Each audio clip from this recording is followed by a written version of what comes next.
दोस्तों, आज हम बात करेंगे कि एकादशी का व्रत आपको किस दिन से शुरू करना है। एकादशी के व्रत को शुरू करने का शुभ मुहूर्त क्या होता है, या एकादशी का व्रत किस महीने से उठाना चाहिए। एकादशी व्रत के क्या नियम हैं। एकादशी के व्रत में पूजा पाठ किस तरह से करनी चाहिए। इसमें किस तरह का खाना खाया जाए और कब इस व्रत का खाना खाया जाए। व्रत का पारण कब करा जाए। कई सारे लोग एकादशी का व्रत कर रहे हैं और व्रत शुरू करने वाले हैं, या जिनका यह नहीं पता कि एकादशी का व्रत कब से उठाना चाहिए। तो इस वीडियो को ध्यान से देखें। और साथ ही दोस्तों, आज की इस वीडियो में हम बात करेंगे माघ मास की षटतिला एकादशी के बारे में बात करेंगे। आज हम आपका कंफ्यूजन दूर करेंगे कि आपको एकादशी व्रत कब रखना है, 5 फरवरी या फिर 6 फरवरी को। लेकिन वीडियो को पूरा देखिएगा, तभी आपकी कंफ्यूजन दूर होगी।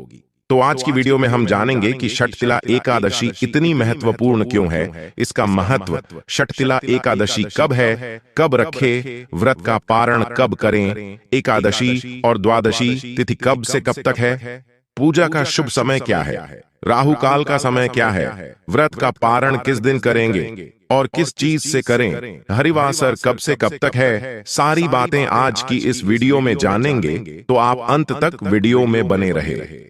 नमस्कार दोस्तों, स्वागत है आप सभी का एक बार फिर से आपके पसंदीदा चैनल हिंदू रिलीजियस टेल्स में। दोस्तों, वीडियो शुरू करने से पहले एक बार पूरी श्रद्धा के साथ कमेंट सेक्शन में लिखें, जय श्री हरि विष्णु। भगवान हरि की कृपा आप पर सदैव बनी रहेगी। और वीडियो को लाइक करके चैनल को सब्सक्राइब अवश्य कर लें। दोस्तों, एकादशी का व्रत करना बहुत ही शुभ बताया गया है। इस व्रत को करने से स्वयं श्री विष्णु की प्राप्ति होती है।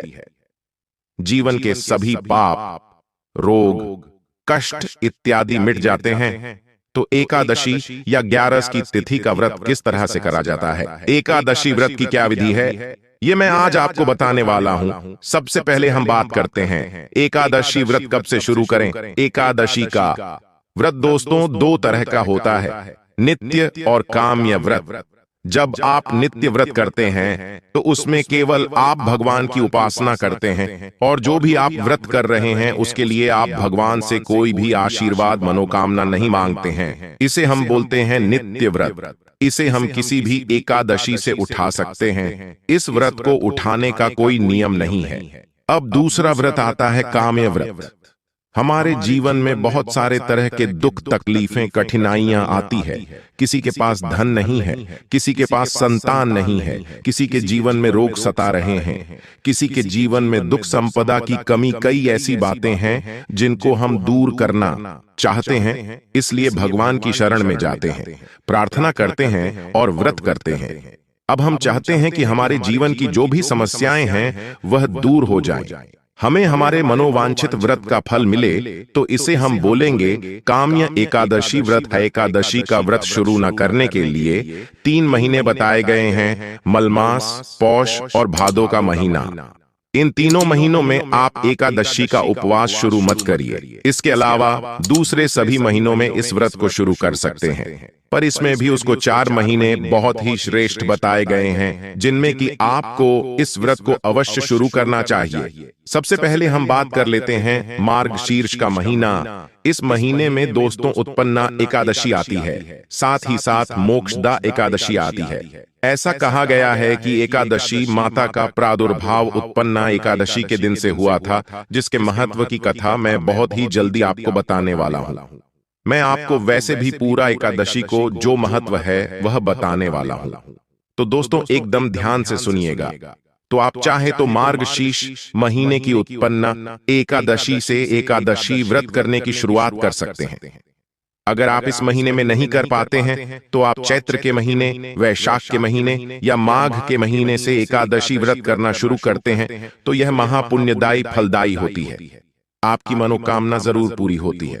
साथ ही साथ दोस्तों, हमें और भी 2 बातों का ध्यान रखना है जब भी आप व्रत को शुरू करें।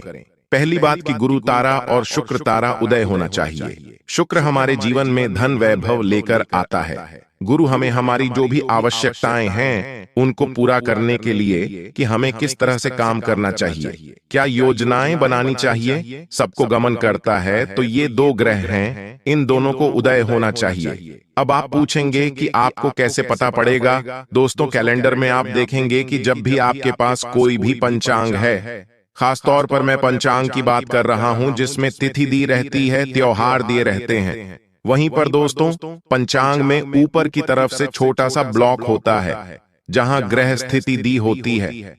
ग्रह यानी सूर्य, चंद्र, तारा, जो भी ग्रह है उन सब की क्या प्लेनेटरी पोजीशन है, सूर्य, चंद्र, मंगल, बुध, शनि, शुक्र, गुरु सभी की, तो उसमें लिखा रहता है गुरु और शुक्र तारा कब से कब तक उदय रहेगा, कब से कब अंत रहेगा, गुरु और शुक्र तारे की क्या पोजीशन है। तो दोस्तों आप कैलेंडर चेक कर लें, या तो फिर मैं कोई और दूसरा वीडियो बना दूंगा जिससे कि मैं आपको बता दूंगा कि आप कब कब किस डेट से इस व्रत को शुरू कर सकते हैं, तो आप उसे फॉलो कर लीजिएगा। पर यहां पर आप खुद भी चेक कर सकते, तो आप इस तरह से देख लीजिए। और दोस्तों इसके बाद एक और नियम आता है जिसमें कि कई जगह बताया गया है कि अगर आप गृहस्थ से हैं, आप पारिवारिक जिम्मेदारियों से बंधे हुए हैं, तो आप कृष्ण पक्ष की एकादशी का व्रत ना भी करें तो चलेगा। यानी आप केवल शुक्ल पक्ष की एकादशी का व्रत और उपवास कर सकते हैं। कृष्ण पक्ष की एकादशी में भी आपको दान पुण्य जरूर करना चाहिए। खास तौर से जिनके जीवन में संतान सुख है, वह कृष्ण पक्ष की एकादशी का व्रत नहीं करते हैं तो ठीक है, लेकिन उन्हें शुक्ल पक्ष की एकादशी का व्रत करना चाहिए। ऐसा कहा गया है कि गृहस्थ और पुत्रवान को शुक्ल पक्ष की एकादशी का व्रत करना श्रेष्ठ बताया गया है। पुत्रवान से मतलब जिसके संतान हो, साथ ही साथ ऐसा कहा गया है जैसे अगर आप सन्यासी हैं, विधवा है, या फिर आपके जीवन में संतान नहीं है, तब आपको दोस्तों दोनों एकादशी का व्रत करना चाहिए। कृष्ण पक्ष और शुक्ल पक्ष दोनों एकादशी का व्रत करना चाहिए। दोस्तों यह तो समय हो गया जिसमें मैंने आपको बताया किन किन महीनों से एकादशी का व्रत आपको शुरू करना चाहिए और आपको किन किन बातों का ध्यान रखना चाहिए। अब दोस्तों हम षटतिला एकादशी की बात कर लेते हैं, लेकिन उससे पहले अभी तक आपने हमारी वीडियो को लाइक नहीं किया तो वीडियो को लाइक करके चैनल को सब्सक्राइब अवश्य कर लें। दोस्तों माघ मास के कृष्ण पक्ष में आने वाली एकादशी है षटतिला एकादशी। व्रत के विधान के विषय में पुलत्स्य आर्षि ने एक बार गव्य आर्षि को बताया था। आर्षि कहते हैं कि माघ का महीना बहुत ही पावन और पवित्र होता है। इस मास में व्रत और तप का विशेष महत्व है। इस मास में कृष्ण पक्ष में आने वाली एकादशी को षटतिला एकादशी कहते हैं। षटतिला एकादशी के दिन मनुष्य को भगवान विष्णु के निमित्त व्रत रखना चाहिए। व्रत करने वाले भक्तों को गंध पुष्प, धूप, दीप, तंबू सहित विष्णु भगवान का षोडशोपचार पूजन करना चाहिए। इस एकादशी के दिन तिलों का 6 प्रकार से प्रयोग किया जाता है। पहला तिल स्नान, दूसरा तिल का उपटन, तीसरा तिल से हवन, चौथा तिल का तर्पण, पांचवा तिल का भोजन और छठा तिलों का दान। यह तिल के 6 प्रकार है। इनका प्रयोग करने के कारण ही यह एकादशी षटतिला एकादशी कही जाती है। इस व्रत को करने से अनेकों प्रकार के पाप नष्ट हो जाते हैं और ऐसे भक्तों को अंत में वैकुंठ धाम की प्राप्ति होती है। षटतिला एकादशी का व्रत घर में सुख शांति देने वाला माना गया है। आज के दिन यदि संभव हो तो उपवास करके तिलों का दान अवश्य करें। एकादशी के दिन व्रत रखकर द्वादशी तिथि को शुभ मुहूर्त में व्रत का पारण करने से ही व्रत का पूर्ण फल प्राप्त होता है। द्वादशी तिथि के दिन तिलों का अन्न, धन, वस्त्र और फल, साग सब्जी का दान करना शुभ फलदायी रहता है। तो आप जानिए साल 2024 में रहने वाली षटतिला एकादशी की तिथि और शुभ मुहूर्त के बारे में। साल 2024 में 6 फरवरी मंगलवार के दिन एकादशी का व्रत रखा जाएगा। एकादशी तिथि प्रारंभ होगी 5 फरवरी सोमवार की शाम 5:26 से और समाप्त होगी 6 फरवरी मंगलवार की शाम 4:07। परंतु सोमवार के दिन दशमी तिथि के नियमों का पालन किया जाएगा। तिथि के अनुसार 6 फरवरी मंगलवार को केवल एक दिन ही एकादशी का व्रत रखा जाएगा। मंगलवार को सूर्योदय होगा सुबह 7:08 पर और सूर्यास्त शाम 6:12 पर। अभिजीत मुहूर्त रहेगा दोपहर 12:18 से 1:02 पर। अभिजीत मुहूर्त के समय आप अपनी मनोकामना पूर्ति के लिए भगवान विष्णु की आराधना या मंत्रों का जाप कर सकते हैं। राहु काल दोपहर 3 बजे से 4:30 बजे तक रहेगा, जो कि अशुभ मुहूर्त माना जाता है। द्वादशी तिथि प्रारंभ होगी 6 फरवरी मंगलवार की शाम 4:08 से और 7 फरवरी बुधवार की दोपहर 2:02 पर द्वादशी तिथि समाप्त हो जाएगी। द्वादशी तिथि को बहुत ही शुभ मुहूर्त बन रहे हैं। इस दिन सूर्योदय होगा सुबह 7:08 पर और सूर्यास्त होगा शाम 6:13 पर। शुभ योग में वज्र योग सुबह 6:08 तक रहेगा और उसके बाद में सिद्धि योग सारा दिन रहने वाला है। इस तरह से सिद्धि योग में यदि आप पूजा करते हैं, तिलों का दान या तेल से हवन करते हैं, निर्धन जरूरतमंद लोगों को कुछ न कुछ दान की सामग्री देते हैं, तो उसका कहीं गुना पुण्य आपको प्राप्त होगा और आपकी मनोकामना भी अवश्य ही पूर्ण होगी। इस दिन राहु काल दोपहर 12 बजे से 1:30 तक रहेगा।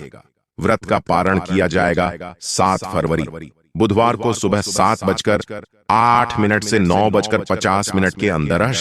अगर व्रत का पारण शुभ मुहूर्त में नहीं किया जाता है तो व्रत अधूरा रहता है। तो शुभ मुहूर्त में ही एकादशी का उपवास खोलना चाहिए। भगवान को आप जब भी भोग लगाते हैं उसमें तुलसी जी की पत्तियां अवश्य ही रखें। व्रत रखने वाले भक्तों को एकादशी के दिन तिलों का सेवन नहीं करना चाहिए, लेकिन द्वादशी तिथि को आप तिल से बने हुए मिठाइयां व्यंजन भगवान को अर्पित करके या फिर तुलसी पत्र से अपना व्रत खोल सकते हैं। उन्हीं को प्रसाद रूप में ग्रहण कर सकते हैं। इस बार क्योंकि द्वादशी तिथि जिस दिन एकादशी व्रत का पारण किया जाएगा बुधवार को, उस दिन प्रदोष व्रत भी रखा जाएगा। ऐसे में जो भक्त एकादशी के साथ साथ प्रदोष व्रत रखते हैं, उन्हें बुधवार को सुबह व्रत खोलते समय केवल फलों का ही सेवन करना चाहिए, नमक का सेवन नहीं करना चाहिए और उसके बाद आप एकादशी व्रत का पारण करते ही प्रदोष व्रत के नियमों का पालन भी कर सकते हैं। दोनों ही व्रत आप एक साथ रख सकते हैं। ऐसे में शाम को प्रदोष व्रत में आप जिस प्रकार का भी फलाहार या अन्न ग्रहण करते हो वह आप ग्रहण कर सकते हैं। द्वादशी तिथि को भी तामसिक भोजन नहीं करना चाहिए, लहसुन प्याज का सेवन नहीं करना चाहिए। एकादशी के दिन चावल से बनी हुई वस्तुओं का पूरी तरह से त्याग किया जाता है। लड्डू गोपाल जी, यदि आपके घर में है तो उन्हें भी आप चावल या चावल से बनी किसी भी वस्तु का भोग ना लगाएं। दशमी तिथि के दिन ही तुलसी जी की पत्तियां भी तोड़कर रखी जाती हैं, क्योंकि एकादशी के दिन तुलसी जी को छूना या तुलसी की पत्तियां तोड़ना पाप माना जाता है। अभी के लिए बस इतना ही उम्मीद करता हूं आप सभी को हमारी प्रस्तुति निश्चित रूप से पसंद आई होगी। समस्त देशवासियों को एकादशी की हार्दिक बधाई एवं अनंत शुभकामनाएं। हिंदू रिलीजियस टेल्स चैनल को सब्सक्राइब करें और बेल आइकन जरूर दबाएं। मिलते हैं अपने अगले वीडियो में, तब तक के लिए नमस्कार। अपना ख्याल रखना दोस्तों। जय श्री राम, हर हर महादेव।